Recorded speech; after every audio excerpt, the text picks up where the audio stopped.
હું અહીં 2 મિનિટ તમારી સામે આવ્યો છું એનું એક કારણ એ છે, વર્ષોથી જે આંગણામાં લગ્નનો અવસરો હોય તોય ભલે, આપણે ત્યાં બખરલામાં હુતાસણીના પર્વનો અવસરો હોય તોય ભલે,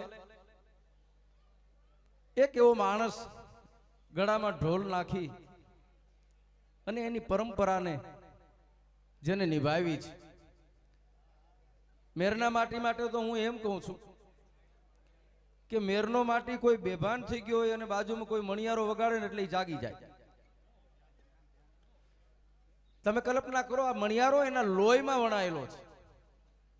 મણિયારો એને વારસામાં મળેલો છે.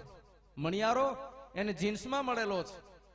એ મણિયારામાં ગળામાં ડોક નાખી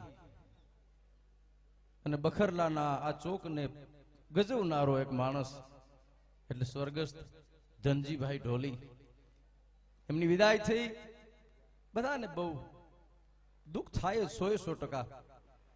એ ધનજીભાઈ પરસેવે અહીં જોયો છે માણસને, ઓળઘોળ થઈ જાય. જે મણિયારામાં રમવાવાળા માણસો ઓળઘોળ થઈ જાય એમ ઢોલના તાલે અને મણિયારાના તાલનું હાર્દ ઢોલ છે.